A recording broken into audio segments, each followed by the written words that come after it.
There's a plumber-shaped sword of Damocles over this week's recording because this is VGC, a video game podcast with me, Jordan Midler, Chris Scullion, and Pete Donaldson. This week we've got shake-ups at Microsoft, Sony's DRM nonsense, and Alan Wake 2 is fantastic. But first, how are we doing, folks? PTD, how are you?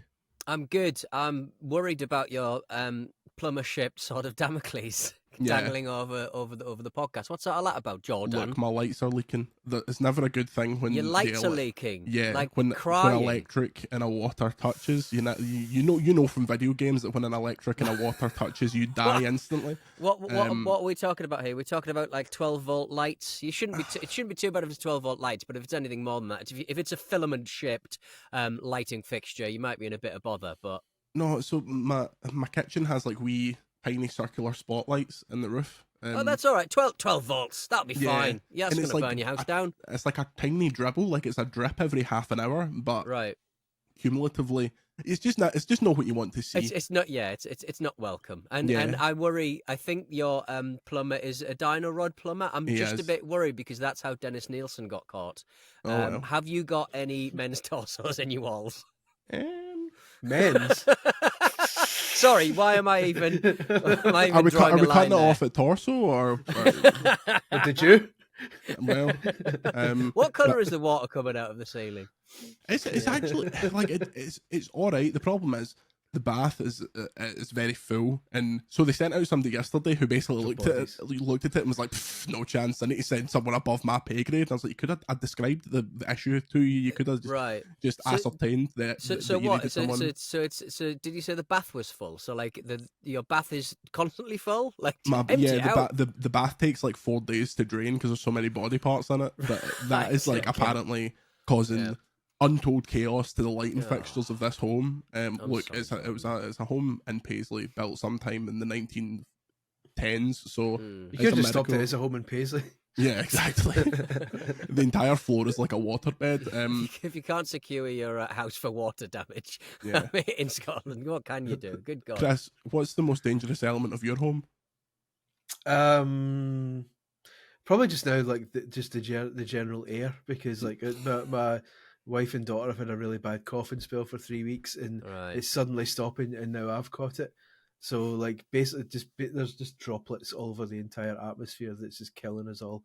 Not really, we just got a bad cough, but it feels like that way. So I might have to have judicial use of the mute button during this podcast while I cough my guts up. Oh, me too, brother. I'm down in this week's podcast is sponsored by Sudafed Blocked Nose. I've got a single hole soother should they need a rag. Is that unwrapped on your desk? It's partially wrapped so that I can unwrap it one-handed. Nice. I love the preparation here. We've got a man off his head on pseudoephedrine. We've got Chris with a half-wrapped hole soother. I'm the fittest guy on this podcast. Yes, I never get to say that. I mean, my partner woke me up at like 4 this morning being like, I'm so cold, and the house was about 3,000 degrees, so I was like, this is bad, it's a bad scene. The house is flooding, the electrics are all watered, it's going to shit, but don't worry. The podcast will continue. Even if Dinah Rod is sitting in my chair, Dennis Roderick, he will be here to read out the headlines, such as former PlayStation boss says it's criminal the industry isn't doing more to preserve games. This was from Big Sean Layden, the former PlayStation executive. Quote, preservation is important. The ex-PlayStation US boss, who's chairman of the company's worldwide studio when he left in 2019, told the LAN Parties podcast. Quote, I'm hoping that more people in the industry, certainly the big players, begin to realise that there's an obligation and responsibility. This isn't throwaway stuff we're making. This is stuff that should be around for a long time because future generations will enjoy it in the same way that we have, and it's criminal we're not doing more to protect it. Xbox boss Phil Spencer recently said he'd like to find ways to ensure that hundreds of Xbox 360 titles aren't lost when the console's digital store closes next year, although users will still be able to re-download their previous purchases for the foreseeable future. After July 29, 2024, get that in your diary, it will no longer be possible to buy any more games or DLC from the Xbox 360 marketplace. Some VGC analysis from our very own stats man himself, Chris Scullion, shows that around 220 of them will essentially disappear forever. Back to Sony. In March 2021, Sony announced plans to close the PS3, Vita, PSP digital stores, and news that was met with widespread backlash, that's putting it democratically, due to the number of digital-only games. The platform holder made a U-turn the following month. Pete, is this an easy thing for someone to say when they're not in charge of Sony anymore? Yeah, I mean, giving it the big licks now he's left is interesting, isn't it? I mean, I kind of get it, and obviously I agree with the sentiment, but at the end of the day, this is business, and they want to resell these our nostalgia tours a couple, like not even like 2 years down the line these days. So you look at kind of like the remastering failures of recent times. I'm looking squarely at something like the Grand Theft Auto trilogy, a classic. A lot of those characters were probably polygonally kind of rounded off using some kind of artificial intelligence. I mean, it was pretty broad stroke stuff, wasn't it? Yeah. So I just think they should give us a big red button on the front of our consoles that costs 30 quid to press each time. Okay. And if we want more polygons, we'll have more polygons. It just smooths out the meshes with the more powerful CPUs, increases the texture sizes. Just stop like spending time reselling the thing you sold us about 2 or 3 years ago, like we're all big dum-dums. If I can, and I have seen the latest Super Mario game playing on a PC, like, and an M1 Mac recently, in the last, like within, I think before the Switch release, it was running on a PC on an emulator, and we sort of tiptoe around these kind of stories because obviously they are Nintendo hate any of that chat, certainly when this sort of thing goes on YouTube. But like these things can be done quite easily, and they will happily be done by the community as well. You don't even have to do it yourself these days. Just let the community just get involved. Just open up the consoles and let us dick about.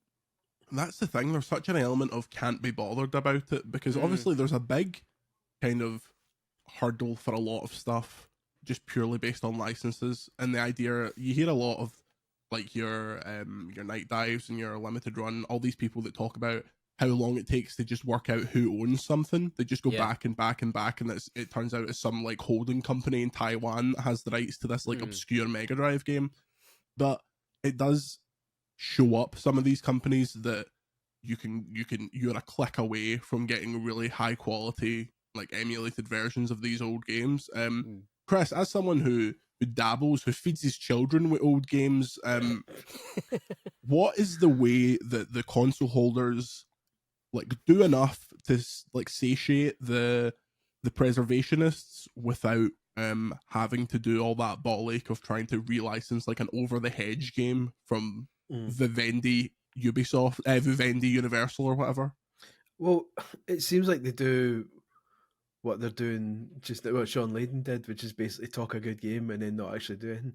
Yeah. It's like Phil Spencer. To be fair, Phil Spencer has kind of more clout in that area because obviously you can play a lot of 360 games on a Series X just now.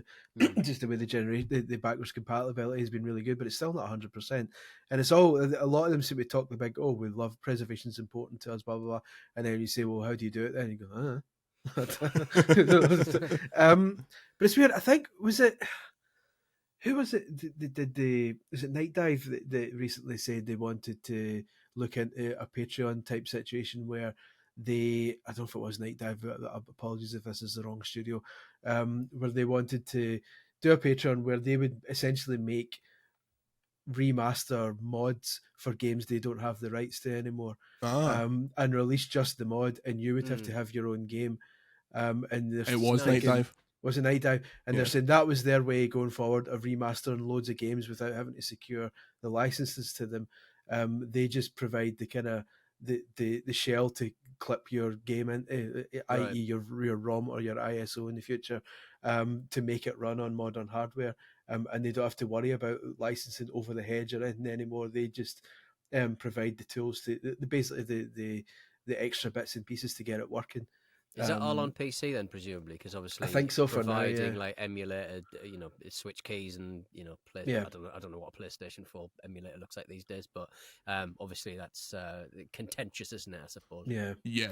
It's weird. There's like degrees from each of the like. even if you mention the word emulation in Windsor, like people from Nintendo come and kill you. But the Xbox, were very aware of the fact that the modern Xboxes supported emulators for a long ass time. It was very easy to emulate like games on modern Xboxes, and it seemed for a while to be like we're just leaving that gun for you there, Mr. Cobain. Don't worry about it. Whereas PlayStation is much more release a new software update constantly. It took a long time for the PS3 to be cracked. The PS4 is now cracked. Like you can Bloodborne runs on PC, all that crap.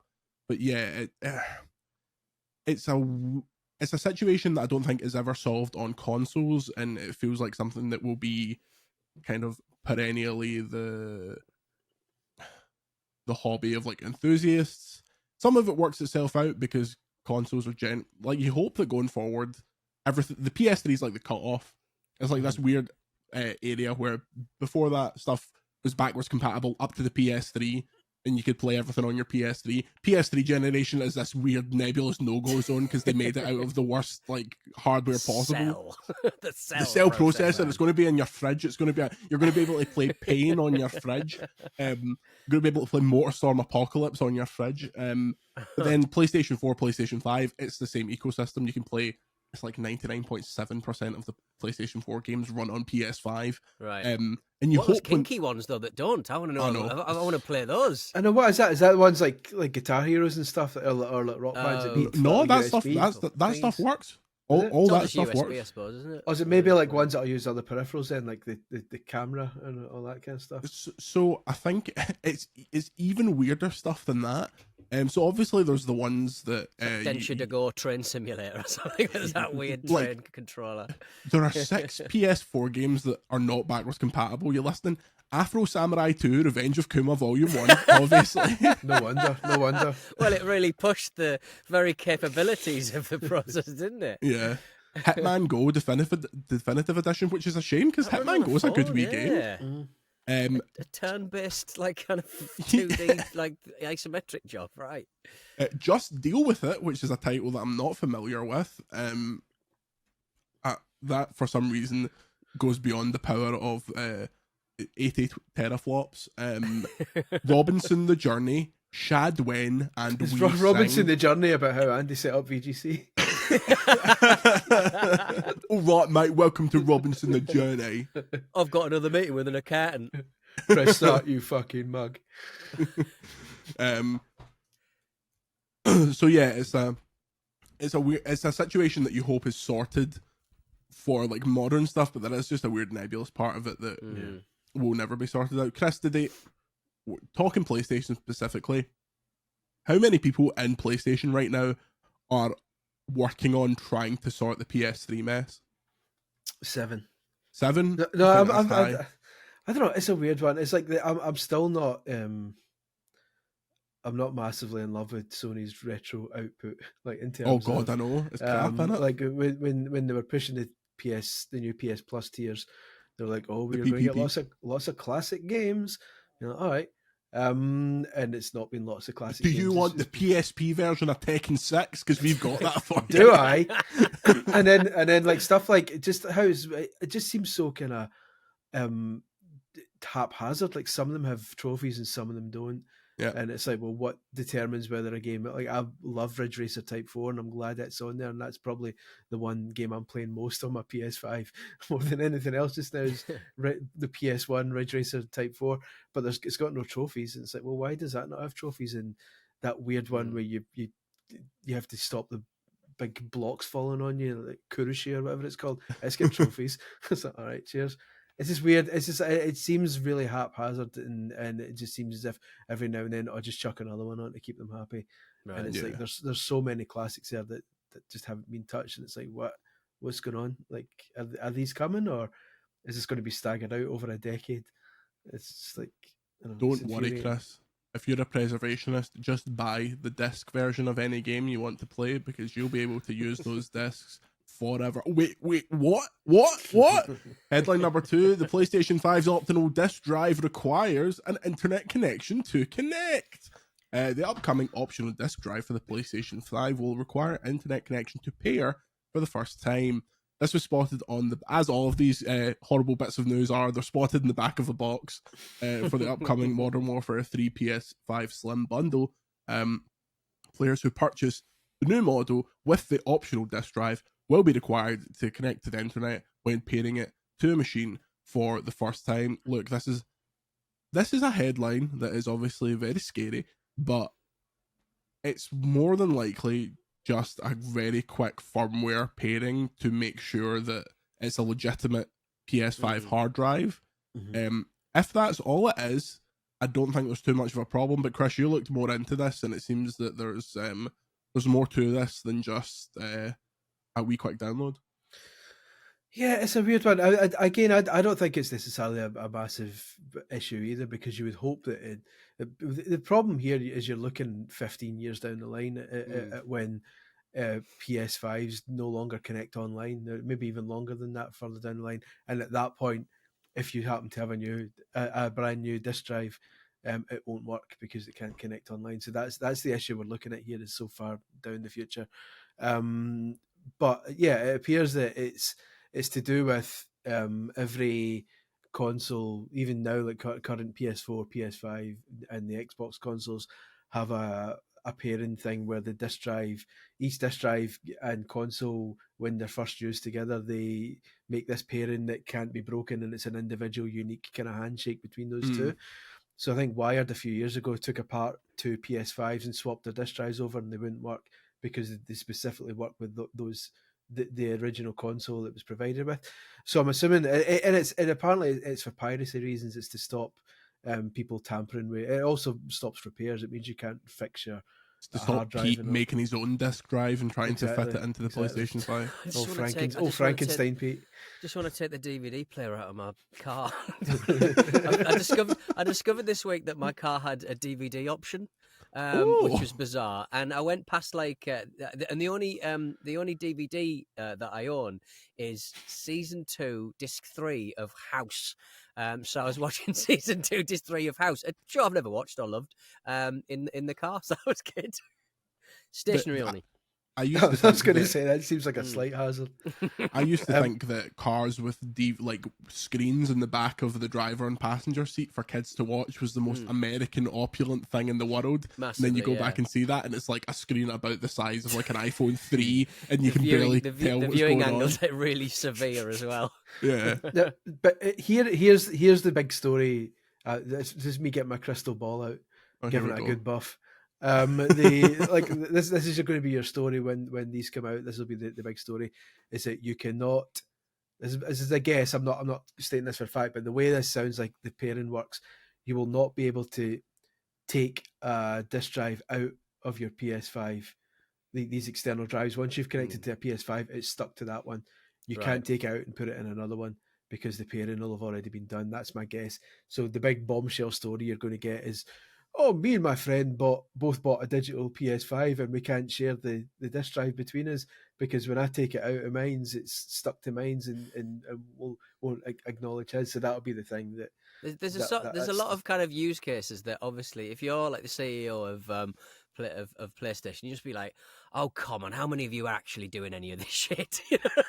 Pete, you'd be surprised the absolute mouth breathers in our comments that would be like, this is the kind of thing that I was desperate to do. I understand it, but all of the crimes of like allowing the preservation of hardware, I mean, this is down a list somewhere. But maybe at some point they'll release some bit of firmware at the end of the life cycle of the PS5 that sort of goes, look, go free, use the PS, plug it into your car, I don't care. Yeah. So at the end of the day, there are many millions of PlayStation 5s out there with disk drives in them.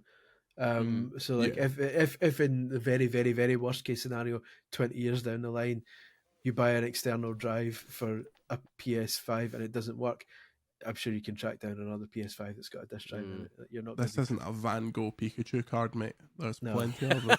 Chris, how easy do you think it will be to convince Andy to let us buy 2 PS5 Slims and a load of disk drives just to test this? Just to test. I think it would be easier giving 5 out of 5 to DreamWorks kart racing.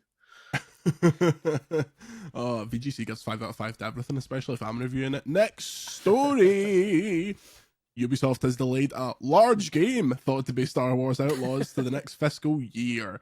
This large game was previously planned to be released by the end of March 2024. The publisher noted the delay in its financial reports for the first half of the fiscal year. Although it didn't specifically name the game, it's generally believed that it's referring to Star Wars Outlaws, which was revealed earlier this year. The overperformance in Q2 and the current positive momentum of Ubisoft's brands, oh god, I hate reading this shit, build confidence for the rest of the year.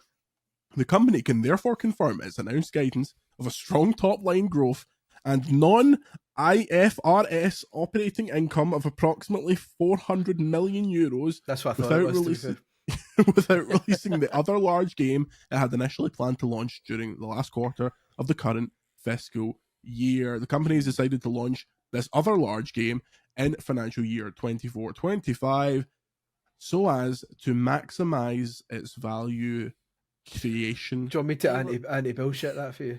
Tell me. So I'd listened to the scintillating financial call last night. And sorry to stop you there, Chris, but do Ubisoft still conduct their financial calls while Yves Guillemot's like in the bathroom? Because everyone I listen to is quality's like, atrocious. We're going to delay Star Wars to next year. The quality's atrocious. Wasn't speaking of bathrooms, wasn't there an Alan Wake writer who did an entire Zoom interview? You see his bog in the background, which I very much enjoyed. But yeah, so basically the gist of it, their spin on it, and again, this is them talking in a financial thing, and like obviously during a lot of these financial calls, they put the best kind of possible spin on these things to sound good. Their claim is that they've made so much money this year. This financial year, and they're so far above target and everything that they don't need to release this big game this year. They're going to hold it back until next fiscal year, so that the money they make from that will kind of count for next year instead, because they don't need it this year. From what has been gathered in the past, like Kotaku reported on it earlier in the year, basically saying that Star Wars Outlaws could be this fiscal year, but it's probably a big ask, and it'll probably get put back. So it seems like it's been delayed because it's not ready yet. But the spin is everything's fine. We just don't need it this year. We'll hold it back next year when the financial results. Neither of which is like a good thing by the sound of it. But that was the impression I got, was that they basically said we don't need to release it this year because this year's good enough already for us. You also get the impression that this is their big Star Wars game, that it has to be a banger. Like Ubisoft have kind of just been coasting. Like, I really liked Assassin's Creed Mirage, but it hasn't seemed to set the world on fire, and it's like a kind of minor game that was meant to be DLC kind of thing. So I think Outlaws looks cool. It's like it's an area of the Star Wars kind of lore that or a type of Star Wars game that isn't really getting made at the minute. Which is interesting. Pete, I've got devastating news. We still don't know when Skull and Bones is coming out. How does that affect you personally? It's every week, Skull and Bones news, isn't it? Every week. There will be a wonderful book exclusively. I'm sure Jason Schreier's on it already. There will be a book exclusive about the governmental machinations that resulted in Skull and Bones. What is the story of Skull and Bones? It's been in development hell for such a long time. From all indications, it's all a bit of a mess. So this all starts when Assassin's Creed 4 Black Flag's released, and people are like, "Oh, the pirate combat in this is cool." Somewhere in Ubisoft are like, "Okay, let's wait 3 years, then announce a game that is just the pirate combat from Assassin's Creed 4 Black Flag." In the meantime, the pirate combat in Black Flag in subsequent Assassin's Creed games is steadily phased out because people are getting bored of it. Flash forward about 10 years, it's still not been released. It comes out that it's likely due to allegedly a deal with the Singapore government, meaning that they've poured a lot of money into it, so it has to be released. Yes, so Ubisoft can't just shoot it in the back of the head. And it's on course for the first ever VGC 0 star. I just like I'm an expert in game development, so I know exactly how games are put together.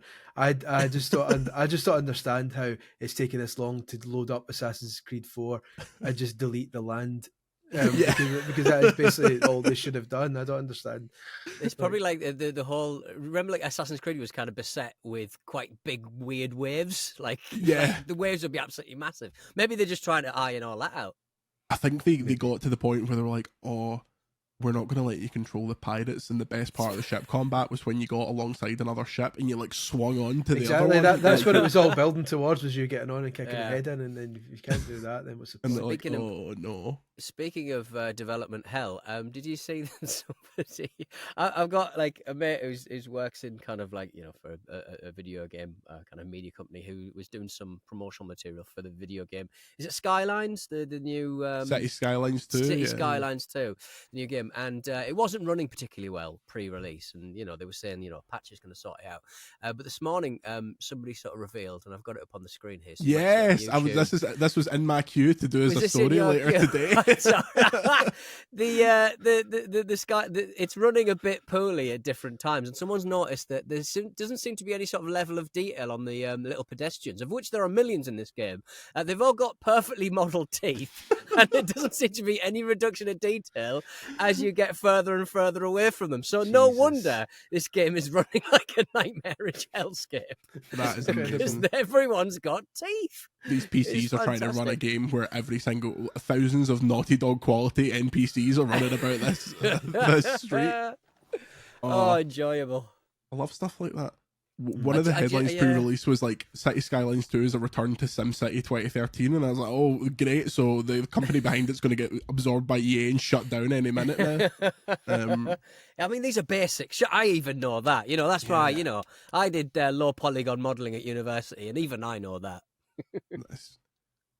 I absolutely adore stuff like that. Yeah, it's Skull and Bones. I'm desperate to see. That is a game. I've been invited to about 7 closed betas for that game, and I'm like, no, I want to see it in its truest form when the artist is ready for it. That's either going to be a disaster or it's actually going to be fantastic, and I'm leaning towards the former. But like it might just be that this game has been optimized to such a degree now that it's actually golden. But you're saying it could be some buried treasure. I'm saying that, and hopefully it won't get too many pieces of hate. Nice, good. Like it, Chris. Thanks. That's a joke. I appreciate it. Final story before the break. Exciting news for massive weebs. Thank God we've got Pete on the podcast. Like a Dragon Infinite Wealth has an Animal Crossing style island subgame. Sega in all their majesty have released a new trailer for Like a Dragon Infinite Wealth, which is out in January, and it has an Animal Crossing game in it. Quote, too many street punks getting you down. Time for the getaway you deserve. Dondoko Island is the destination for you, reads the synopsis of the new trailer released on Wednesday. Speaking to Xbox.com, RGG studio producer Hiroyuki Sakamoto revealed that Dondoko Island is unlocked partway through the campaign and is independent of the main story. I'm shocked. Players will be able to gather materials on the island by fishing or clearing trash, purchase or craft furniture, and customize their own home. Pete, the Yakuza series seems built for you, not only due to the fact that you look like a member of the Yakuza. There we go. There we are. Right on cue. There's me dressed as Goro Majima from the series without the eye patch. As someone who lives the Yakuza lifestyle, what do you think of the Yakuza series? You into it? I am into it, but only because it means that I don't have to spend thousands of pounds on actually going to Japan, because it does kind of like celebrate the minutiae of, you know, going to into a konbini, buying fried chicken, and, you know, kicking the shit out of someone. So it's what I would say is, as a man of advancing years with more and more responsibilities on my plate, oh, good, more stuff to do in a game that's not even really an open world. You know, there's just too much stuff going on, and like just give us a 20-hour game. Just give me a 20-hour game where I'm not having a 3-minute conversation with a crayfish that I've just thrown into a river. It's just, there's just too much going on in that game. The cutscenes are so long. I know it's a Japanese video game, so it kind of has to be, but I live for a Yakuza rip where they take all of the story out and they just give me, just let me enjoy the world without having to watch stuff and mess around with such expansive. It's a great value proposition, obviously, Chris and John, but I just don't have the time, and I love that world and I love those characters, but I just don't have the time to listen to them. Exactly the same. Yakuza's a series that's passed me by just because I've always wanted to play it. I'm a big fan of Shenmue 1 and 2, and obviously these are the kind of spiritual successors. So I was like, this is This is my I had jam. time And when I was at university playing on a Dreamcast. I exactly, had time then. That's exactly it. And obviously, over the years, I've worked on mostly Nintendo publications, so it's never really been there. So I've never had the time to play them. And earlier this year, I thought finally I'm going to start working my way through the series because I can tell I'm going to love it.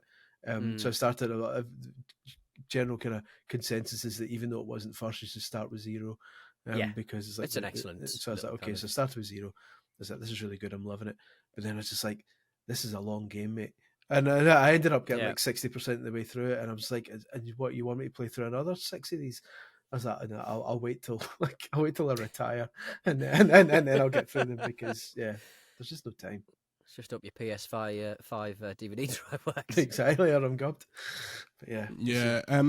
I enjoy stuff like this when they add it to games.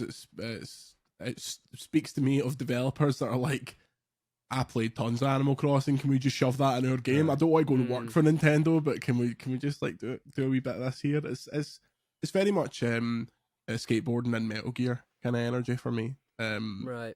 I like you, Pete. So I've never been to Japan. Sorry, you've never mentioned it. That's just actually shocked me. I know that between the three of us, there's probably been about 7,000 Japan visits. But my 2, mine wasn't work. And Pete's 6,998. Mine wasn't work, and I had to pay for it like a ridiculous amount. I could have bought 2 houses. Chris's was working, he had to pay for it. But anyway, I know. But I always appreciated that in Yakuza they focused on like a wee neighborhood, and it was like hyper detailed, as opposed to your GTAs. It's broad strokes. Like you go past a shop and every second shop's selling the same thing. But I always liked in Yakuza, I was like, okay, this is pretty serious. But I don't know, I can just never get fully into those games. It's always a series that's like, I feel like I should enjoy these more than I actually do. But it's very satisfying to battle the shite out of people. Yeah. I mean, the fighting. I mean, I've not played many of like the turn-based ones, but like I think the fighting has obviously been honed over about 6 or 7 kind of episodes by the time it got to the dragon stuff. And I really enjoy the visceral joy of having a scrap in it. But I mean, it is just it's just the talking in between, man. It's like and it's the fact that I love the world, and the fact, especially, I mean, obviously Zero's the only one I can talk about like with any degree of knowledge and authority. But the fact that it's so long and there's so much to do, like I spend so much time in the arcades in those games and all that kind of stuff, that especially Zero jumps between 2 different storylines.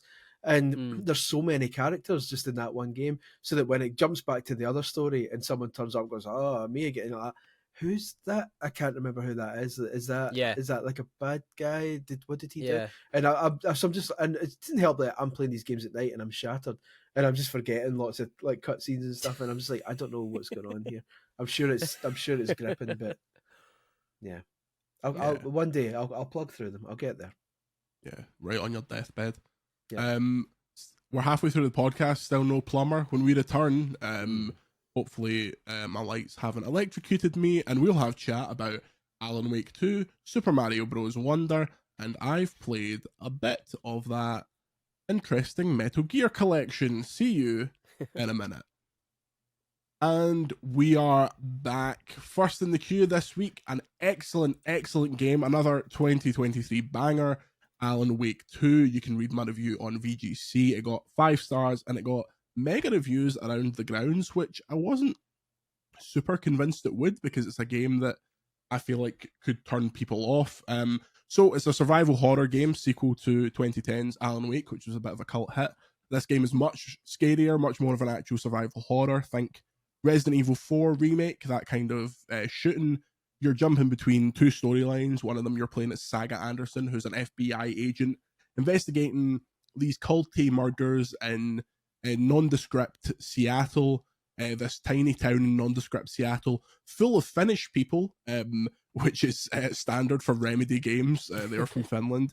And within 5 minutes, you're looking at a massive bloated corpse with a tiny wee cock that then comes to life, and you have to chase through the forest. To be fair, I saw that about an hour ago when I tested the webcam. And like Saga Anderson, I will be chasing you through a forest later with a sawn-off shotgun. Then soon you realise that Saga has this connection to Alan Wake, who disappeared in the story of Alan Wake 2 in 2010. This game's set in 2023. Alan Wake is in the dark place where he is basically writing a manuscript for a novel he doesn't remember writing that Saga is finding the pieces to, and you're trying to work out the connection between them. It's like True Detective, David Lynchy, creepy, like so much tone is really set up immediately, and then the game just gets so weird. And it was referenced in my review, right? But there's a mission in this game, and it's fairly early on. It's like there's like 10 missions for each character roughly. You can play them out. You can swap between the characters basically whenever you want. The fourth Alan mission, it started up, and I was just like sitting there with the most lobotomized look on my face, because it does something that when you start it, you're like, oh, why is the mission called this? This seems strange. And then it's one of those moments where you're like, a game company has to have confidence that they are making the best game they have ever made to do something like this. Like, they have to be so sure that the audience is going to stick with them and travel through this and get to the other side of it. And at the other side of that, I was like, this is incredible. The shooting's not amazing. It's okay. I find third-person survival horror slow shooting a bit tedious at the best of times, because you feel like these Greebos are coming towards you, and you're like, oh fuck, you're like fiddling with your gun, and it's like, oh, I just want to pull out the gyat and brap them. But outside of that, it's a bit magical. Chris, have you had any look? Did you play the original Alan Wake? I love the original one. American Nightmare not so much, but yeah, I've been kind of waiting for this for a long time, so I'm really happy to hear that it's good. I will absolutely rinse it once I get a free second. What's the soundtrack like? I always sort of... It's banging. Every chapter ends with a new song. A new custom made song that reflects on the events of the last chapter. It's so good. Me and my partner have just been walking about in the house going like, I follow you into the dark, dark, dark, dark. Like all this weird like Scandi pop that's in it. It's like, they love the fact that they're Finnish.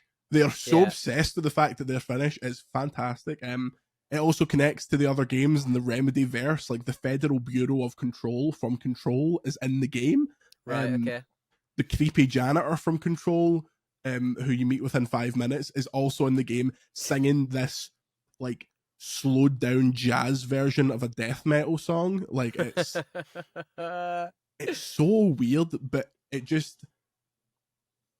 takes itself seriously, but it also is willing to be like really funny and really like daft. It's also really scary. Like the amount of they do a lot of like real filmed versions of the actors that are Alan and just to correct myself, and I didn't know this. The voice of Alan Wake and the face of Alan Wake is not the same guy. I didn't know this until like very recently, because when you see the footage of the Alan Wake physical actor and he's lip syncing to this guy's voice, it looks great. Like it looks like it's that guy. But they have used this to occasionally put in shots of the real actor for Alan Wake mutilated. Like, it looks like he's been like curb stomped with like his brain splattered, and it will just flash up for a frame, but you see it. You see it, and it's right in front of your face, and you're like, what is happening here? So it's you can go and read the reviews around the grounds. It was Chris, were you surprised with how like, I mean, it's sitting at what 92 on PC? Because that first game it was enjoyed, but it wasn't. It's a 75, wasn't it? Really, it was in that kind of area. It was like a 7-8 out of 10, whereas this one is like Jesus Christ. I'm slightly surprised, but it's a pleasant surprise. I mean, I'm one of the people who loved Quantum Break more than most people did. Even this, again, despite its kind of rubbish gunplay, and by all accounts, I've still not got around to playing Control yet, but by all accounts, it's very good. So it did feel like it was going to be good. I just wasn't expecting it to be this good. But I suppose when you've got an IP like Alan Wake that people have been desperate for a sequel for over a decade, that you're going to put that wee extra bit of extra care and attention in it, and this basically is the result, is what appears to be Remedy's best game yet. And I'm well up for it. I don't like a jump scare, so I hear apparently there's jump scares in it, you're fucked. Other than that, I'll put up with them. I'll put up with them to go through. Friend of the show, Jade King, put up on Twitter a jump scare from the game where she had her mic like active when it happened, and it's a banger. It does feel like you can see the elements of all of Remedy's games building up to doing this one, and it's so satisfying to like follow a company like that right up. It feels a lot like Jordan Midler's Game of Eternity, Returnal, where you could feel like the bits before it build up to what they were doing now. Another developer from Finland, greatest country in the world for development and for rock music. I love Finland. It's just one of those places. It's not quite Russia. It's not quite the rest of Scandinavia. It's just they're just pissing about on their own. Love it. Yeah, always absolutely wrecked. This inspired me to look at flights to Finland, and you have to go to Schiphol airport for all of them, but one of them was like, do you want to take a 25-hour return flight where you basically spend a day and a half in Paris? I was like, I could walk home quicker than that. Nice. Paris is not nice. I would have agreed with you because the last but one time I went, I did have an Airbnb that when you flushed the toilet, human shit came out of the shower, the trough. But then last year, I just had a really nice weekend in Paris, and I was like, didn't expect this. I mean, the Gilets Jaunes were running around, throwing firebombs and stuff, but other than that, as if you weren't part of that, or as if you weren't looking at it like, oh, back in my youth, I'd have been right in there. Don't care what the cause is, but I would have put on a balaclava and thrown a Molotov just for the thrill of it. It's an absolutely cracking game, and we obviously talked a lot pre-release about the fact that it's not coming out physically. There are so many things in that game that would have made a cool physical edition of it. Like Alan is obviously an author, so he publishes books, and like you could just see a deluxe edition that is like the book with like the game in the middle of it. Yeah.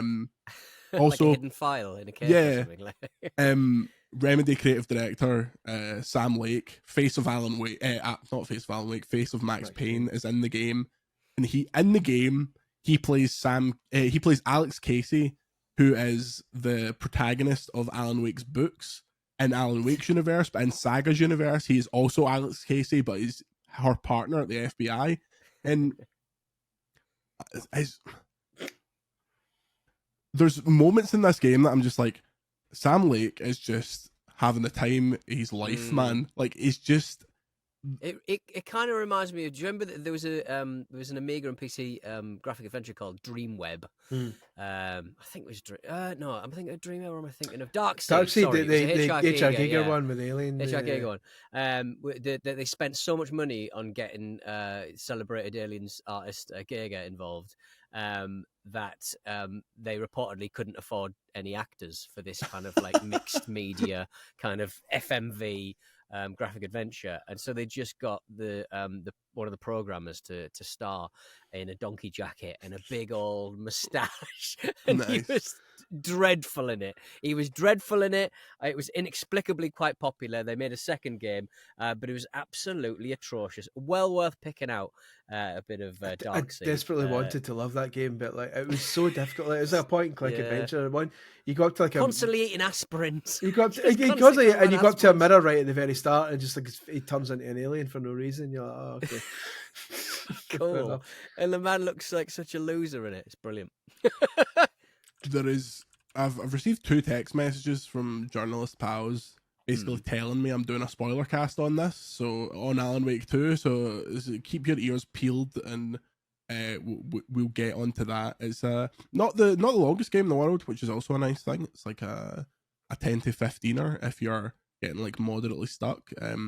The community manager, or I'm not actually sure if he's I don't think he's community manager. He's the communications director. Sorry, that's a different job entirely. For Remedy, was like, I sat down and played it in one day. And obviously, if you know what you're doing, you could probably do that. But it gives you an idea of what kind of length you're you're working with here.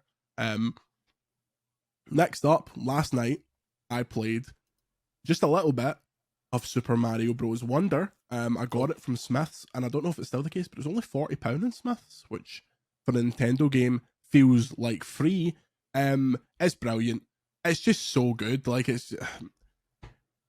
feels weird talking about a Nintendo game because it's like, oh yeah, they've just done another one of these. Like, they just have the Mario stuff that's so down pat, and it's massively charming. It's obviously not hard yet because I've just started it, but I did die because I was too busy listening to the piranha plants sing, which I thought was really, really devious. Also, if you kill the piranha plants, they stop singing, like it's Rock Band or something. Like it takes that track away. So it's harrowing. I'd rather die than stop a piranha plant singing. Chris, you mentioned the other day that you're saving this for the end of your current slog. Are you itching? I'm itching, and spoilers about piranha plants aren't helping the matter. And that was in promotional material. I mean, I've avoided everything. I've seen nothing. I've like no. He does not exist. I've done like 2 news stories on Mario. It, who? Mario, but then so to have it spoiled by someone who calls it Mario Bros as well. It's just even more of a knife in the heart. Like there's a dot at the end of brothers for a reason. Sorry. With the Mario Brothers. Exactly. There's people who say Smash Bros. Do you say that as well? I say Smash Bros. It's not as good. Bros aren't in it. There's no pop stars in it at all. Super Smash Wham. I can't wait for it. I got it at Curry's. We're doing it for $37 if you pre-ordered it with like a voucher, which was ridiculous. So I was like, okay. But it's sitting here like still sealed, like waiting to crack it open. As soon as my Game Boy book's finished, I'm diving on it. That's my kind of prize. You just released a book for crying out loud, Chris. I know, but it's a factory line here of books.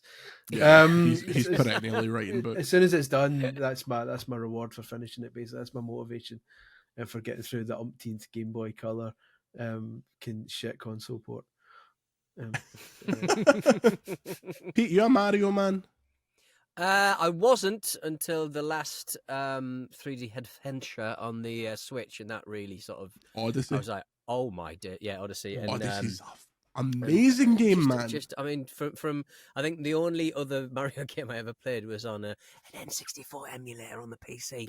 I played Mario 64 back in the day, but yeah, I mean, I've dipped into the new one, and what an astonishing piece of work! It's just like there's no substitute for hard work, is there? Just having a gigantic team all just pulling together on a similar sort of project, just working bloody hard on animation, and it's just. Absolutely, it's the apex of the achievement of that series. It's just fantastic. Yeah. What a goodbye to the Switch. Yeah, and it certainly will be a goodbye to the Switch, considering the fact that it was pirated about 3 days before it was actually available. Nintendo can't be happy with that. No. Very briefly, I've also been playing Metal Gear Solid: The Master Collection. To the surprise of no one, Konami have filed this out their arse. It is a lazy collection of 3 brilliant games with minor bonus content, and it feels like PC bilinear filtering options. there's your extra options. PC folk have already made it better. Within about 5 minutes of it being out, they're like, okay, it runs in 4K now, don't worry about it. Widescreen, all good. It's been cleaned up. I wouldn't bother your arse with it personally. Very finally, before we go, last story here. Electronic music artists, VGC's down with the kids, Chasing Status will headline a secret London gig to celebrate the launch of Call of Duty Modern Warfare 3. This led me to ask... What have Chasing Status got to do with... Do you think they were trying to get Jason Statham and they heard it wrong? It's confused, yeah. I mean, I would say that Chasing Status are very much... I mean, weirdly, for a rock music station, Absolute Radio, Chasing Status was my first interview I ever did in Campervan at the Isle of Wight Festival. Nice enough lads, but very late noughties act, you would say, for a very late noughties game. It was nice. So maybe it's Chase or Status. Chase or Status. I just remember we all had denim jackets on. Sorry, not denim jacket, denim shirts on. So no good. I good. couldn't tell you. Is that their second name? Was it like a cannon and ball situation? Was it like Bobby Status possibly, and Johnny Chase? Like, Wheel, I don't remember any of the research I did for that. I think Chase's Status was first, and Las Vegas was second. R.I.P. I'm not too familiar with Chase and Status. Like, could you identify them? Like, would you know which one is Chase and which one's Status? Unless they were wearing denim shirts, I might have a chance. Just not like Milli Vanilli. Old memory. Yeah, exactly. Chase and Status could come up to Pete in the street and stab him to ribbons, and he would have no idea who it was. He would just walk away and be like, "Sorry, mate, what was that?" I mean, I'd sound like I would have bigger fish to fry, which have been stabbed to bits. I'll point them out in a photo fit from my hospital bed, but first I've got to go to hospital. This led me to ask on Twitter what your favourite random celeb appearance at a gaming event, and we've got some crackles. Mystic Ryan, who runs a massive YouTube channel, far too big to be involved with this dinky ass podcast. Ludacris rapping at the PlayStation 3 launch event in San Francisco. That's very 2007. You've got to love that. A bit of Ludacris. We've also got TV's Ian Lee, who says, "For me, it was hosting a Halo event at the IMAX in London. Pharrell was there, big hype, came on stage to play Halo, then held the controller upside down. The place burst into laughter. I was laughing, but I had to try and calm the audience down as his people were getting annoyed." How do you hold, like, controllers are very ergonomic things. They're very specifically designed to, you hand it to someone and they're like, this is how you hold it. Tim says E3 2004 when Steven Spielberg dropped in to play Ubisoft's Brothers in Arms. I'm sure he loved that. A lot of shouts for the classic Nintendo GameCube launch event where Jason Alexander, George Costanza was there. Just Google GameCube launch event. There's some amazing pictures. Everyone you can think of was at that. Like, I've in my head there are images that will never disappear, like from that event, like, because we used to always share them about Official Nintendo magazine every now and then, saying, "Do you remember this?" And like, there's one of Alan Cumming like holding a GameCube for no reason. There's one of Bob Odenkirk, who people now know as like Saul Goodman, and David Cross from Arrested Development, like playing Smash Brothers. There's one of like Philip Seymour Hoffman, God rest him, sitting playing the Star Wars one. Rogue Squad. I think it's an Instagram account that finds all of these kind of like video game attending sort of images, because there's always, it's not like the top tier, it is like your kind of like B grade, the members of Five playing something or other like 10 years after they were famous. I remember, Chris, were you at the Wii launch in London where it was Tim Henman and Greg Rosensky having a game of tennis, playing like they just had a big tennis match. Well, not tennis match. They hit a couple of balls slowly across a net, and then the walls kind of pulled back, and we all got to go in and play with the Wii. I think I still got that watch somewhere, the Wii watch. Yeah. Mine's still upstairs somewhere as well. It's like waiting keep for checking it to be eBay. worth Nothing worth. No. Absolutely not nothing. worth it at all. But yeah, that was the glory days. I was at that as well, which is surprising. I found old photos of it. I forgot Iwata was at that event. God rest him. God rest him indeed.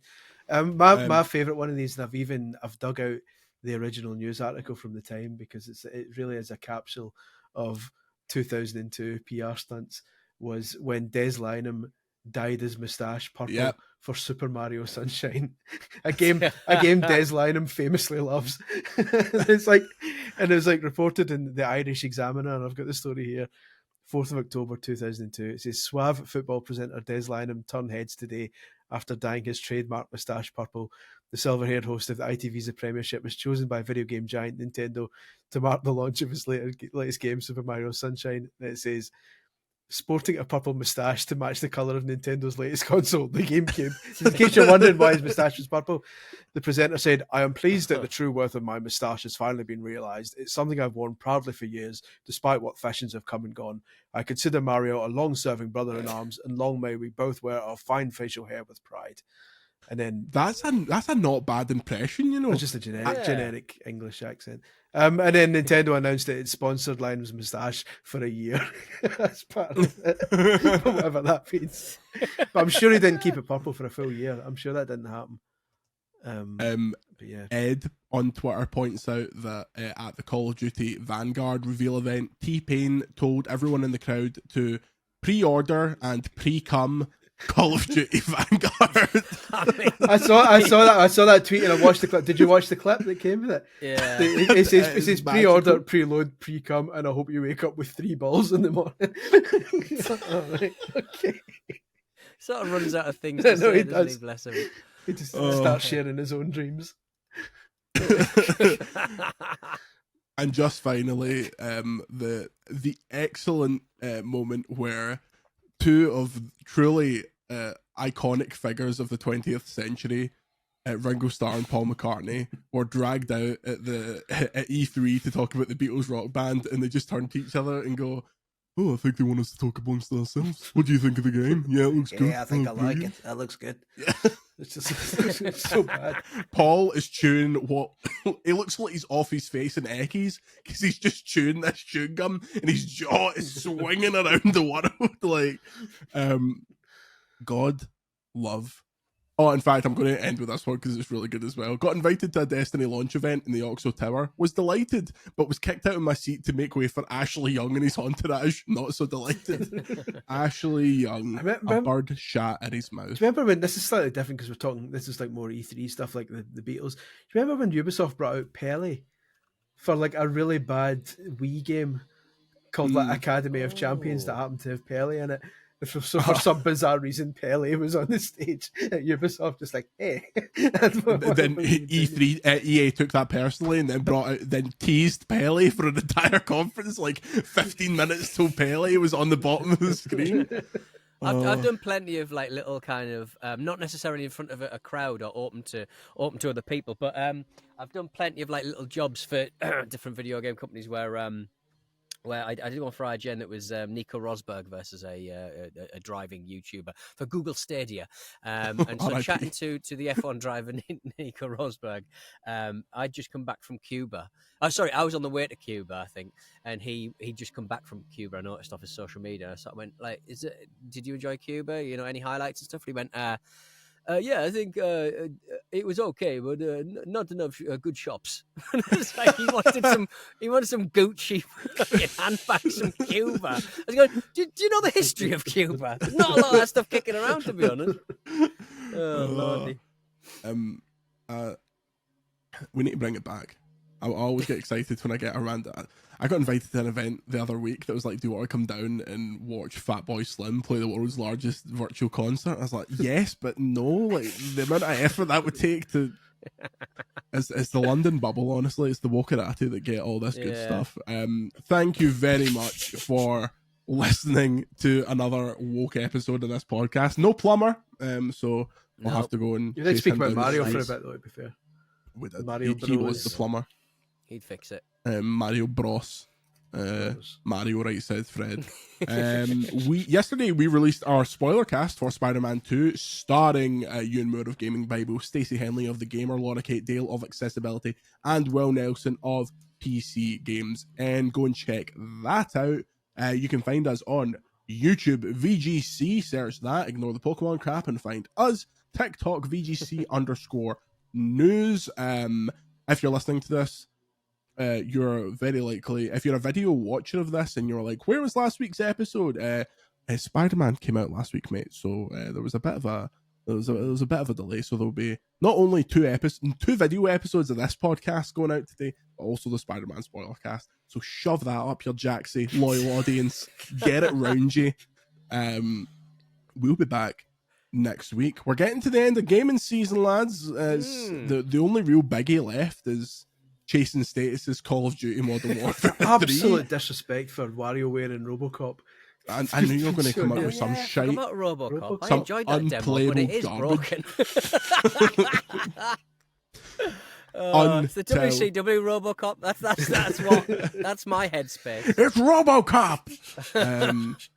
Very briefly, Ric Flair's in AEW. Come on, Tony. Yeah, he popped into the. I love that Christian's become this horrible man. The brilliant like, he has no respect for anyone. It's brilliant. Love it. All I'll say, Tony, if you're going to make jokes about Vince McMahon's allegations, don't hire Ric Flair. Thanks very much for listening. You can follow me on Twitter at Jordan Midler, Chris at Scully1888, Pete at Pete Donaldson. We'd like to thank the great Grant Kirkhope for the VGC Podcast theme song. Say goodbye, Pete. Woo! Say goodbye, Chris. Goodbye, Chris. And we'll see you next week.